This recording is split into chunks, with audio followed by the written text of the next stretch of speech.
Hello दोस्तों, welcome back to my YouTube channel Maths plaza.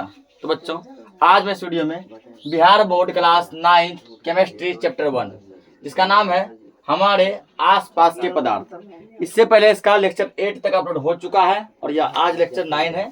यदि आप लोग उसको नहीं देखे तो पहले उसको देखिएगा तो ये वीडियो समझ में आएगा। आइए हम लोग स्टार्ट करते हैं। तो क्वेश्चन क्या है, गर्मी में हमें सूती कपड़े क्यों पहनने चाहिए, ठीक ना।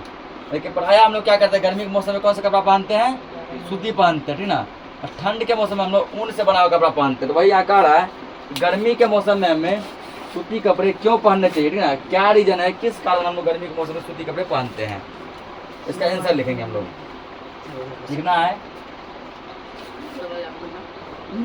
कि गर्मी के दिनों में, आंसर लिखो, गर्मी के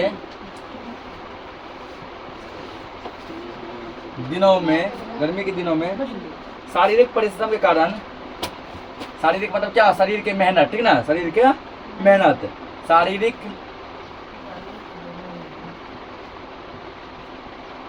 परिश्रम के कारण, शारीरिक परिश्रम के कारण पसीना अधिक निकलता है।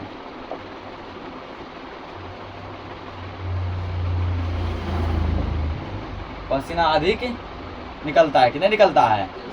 शरीर का जब हम मेहनत करते हैं ना, तो शरीर के मेहनत के कारण हमें क्या होती है, पसीना भी अधिक निकलता है, पसीना अधिक निकलता है। तो सूती कपड़ा क्या करता है, पसीना मतलब क्या हुआ, जल यानी पानी, पसीना को नहीं निकलता है, पानी जगह ना, ऐसा नहीं दूध निकलता है, ठीक ना। तो सूती कपड़ा क्या करता है, उस पानी को सोख लेता है, ठीक ना। लिखेंगे यहाँ पे सूती कपड़ा जल को, जल यानी क्या, पानी, ठीक ना, यानी पसीना, जल को अधिक अवशोषित करता है। अवशोषित मतलब क्या होता है, सोखना, अवशोषित मतलब सोखना, अधिक अवशोषित करता है।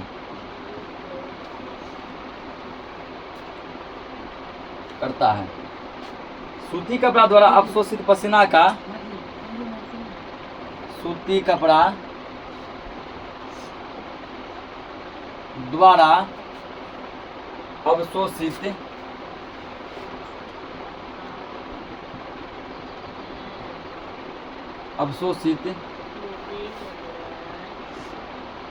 पसीना का वाष्पीकरण होता है। मतलब वाइट ना कि सूती कपड़ा जो है हमारे शरीर से जो पसीना को सोखता है उसको क्या बना देता है, वाष्प बनाता है। क्या बनाता है, वाष्प बनाता है, और वाष्प बना के वो हवा में चला जाता है, ठीक ना, वाष्पीकरण होता है।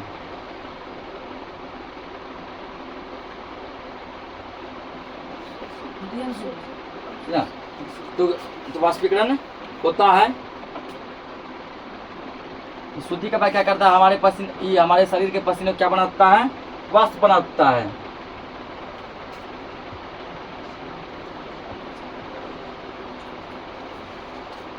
अब लिखेंगे यहाँ पे पसीने के वाष्पीकरण से, यानी जब पसीना वाष्प बन के हवा में चला जाता है, ठीक ना, तो क्या होता है ना, पसीने के वाष्पीकरण से हमारे शरीर को शीतलता प्रदान होती है। शीतलता मतलब ठंडक, ठीक ना। पसीने के वाष्पीकरण से हमारे शरीर को क्या प्रदान होती है, शीतलता प्राप्त होती है, शीतलता प्राप्त होती है।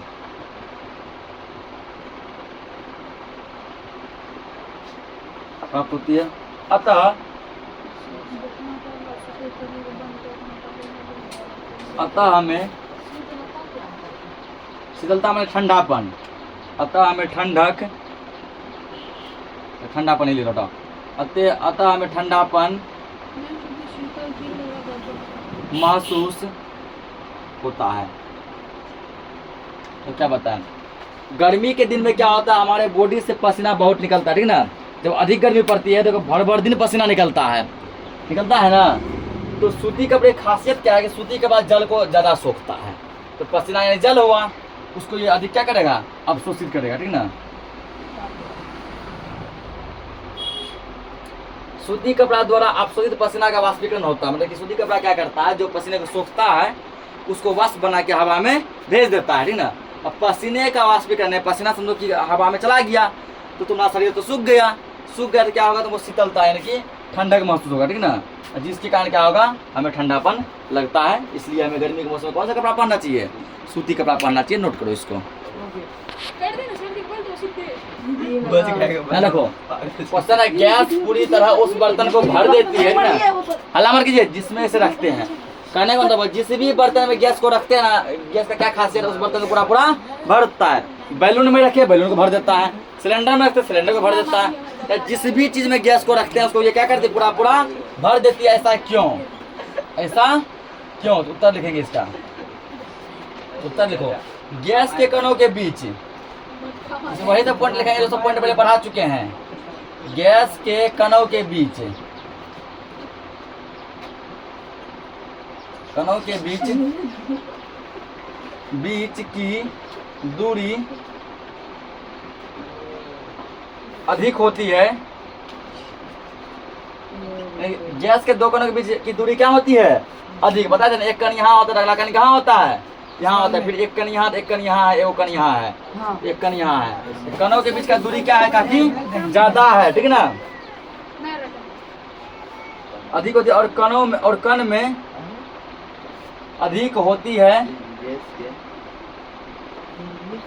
अधिक होती है ना। गैस के कणों के बीच की दूरी क्या होती है, अधिक, ठीक है। आगे देखिए, कण में, कणों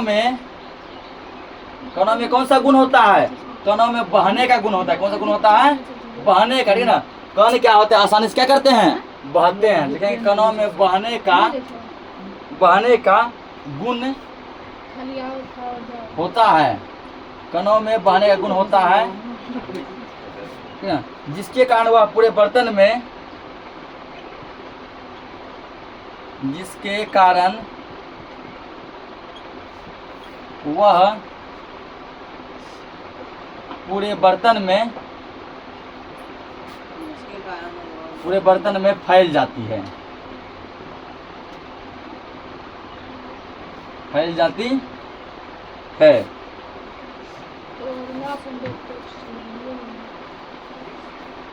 इसीलिए गैस की कम मात्रा, इसलिए गैस की कम मात्रा, ठीक ना।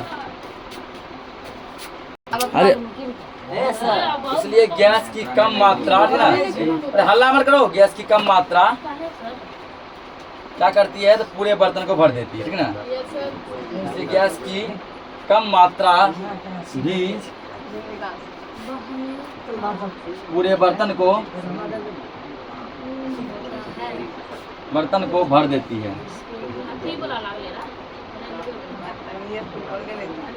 तो मेन फैक्ट इसमें क्या है, गैस के कणों के बीच की दूरी क्या होती है, अधिक होती है।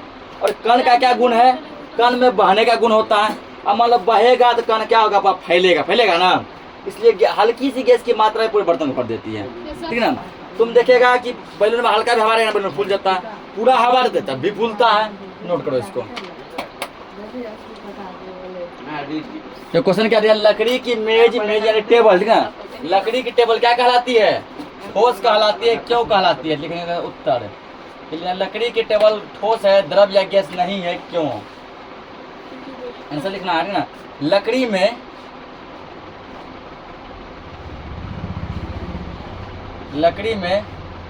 प्रबलतम मतलब बहुत ही हार्ड, ठीक है ना, बहुत ही हार्ड।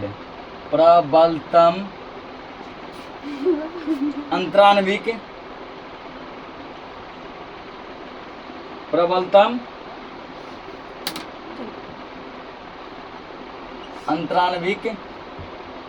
बल, प्रबलतम अंतरान्विक बल होता है ना।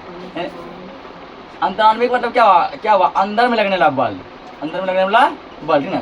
लकड़ी में दो कणों के बीच जो बल जो लगता है उसको कहते हैं अंतरान्विक बल। क्या कहते हैं, लकड़ी ही नहीं, गैस हो, द्रव हो, कोई भी चीज में जो दो कणों के बीच जो बल लगता है वो बल क्या कहलाता है, अंतरान्विक बल कहलाता है, ठीक ना। लकड़ी में अंतराण्विक बल बहुत ही प्रबल, मतलब बहुत हार्ड, बहुत ठीक ना, बहुत ही जबरदस्त बल लगता है। अंतराण्विक बल क्या होता है? बहुत ही प्रबल होता है, प्रबल होता है ठीक है, इसलिए लकड़ी ठोस है, इसलिए लकड़ी क्या है? ठोस है।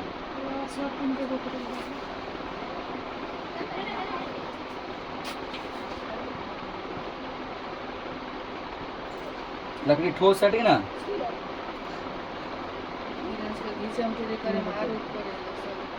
लकड़ी ठोस है यानी चूंकि मेज जो बना है, मेज वो किसकी बनी है? लकड़ी की ठीक ना। क्या चूंकि मेज, मेज है टेबल, चूंकि मेज लकड़ी की बनी है। टेबल किसका बना है? लकड़ी का बना है, इसलिए टेबल भी क्या होगा? वो भी ठोस होगा। तो इसीलिए उसे भी ठोस कहते हैं। इसलिए मेज भी क्या है? ठोस, इसलिए मेज भी ठोस है, ठीक ना। नोट कीजिए इसको। तो नेक्स्ट क्वेश्चन है, गर्म शुष्क दिनों में कूलर अधिक ठंडा क्यों करता है? ठीक ना। तो गर्मी के मौसम में हम लोग कूलर चलाना अधिक पसंद करते हैं, और क्यों करते हैं? क्योंकि कूलर हमको क्या करता है? ठंडा महसूस कराता है। ऐसा क्यों? ठीक ना। गर्मी के मौसम में कूलर ठंडा महसूस क्यों कराता है, ठंड के मौसम में क्यों नहीं? तो उत्तर लिखना है, उत्तर लिखेंगे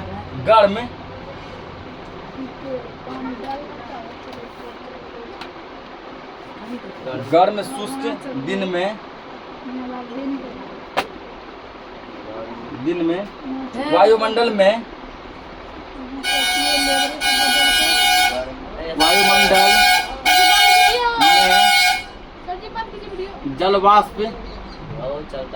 जलवाष्प की मात्रा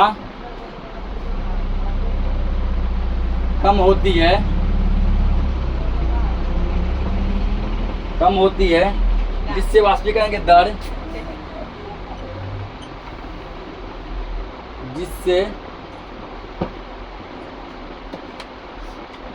वाष्पीकरण की दर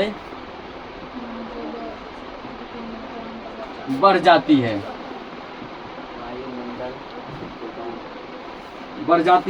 ना। कूलर के चलने से तेज हवा और कूलर के चलने से तेज हवा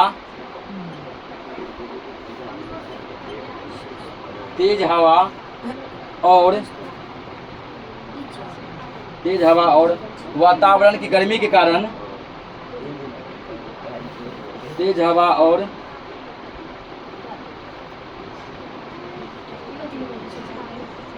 वातावरण के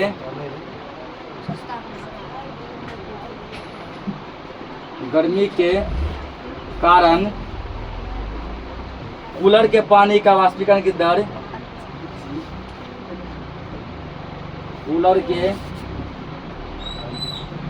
पानी का वाष्पीकरण की दर बढ़ जाती है,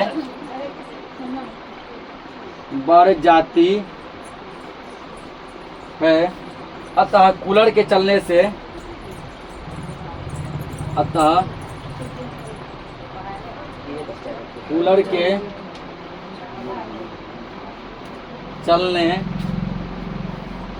से कमरे का वातावरण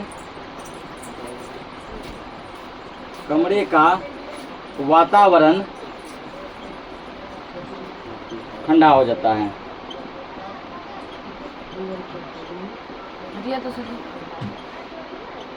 ठीक ना।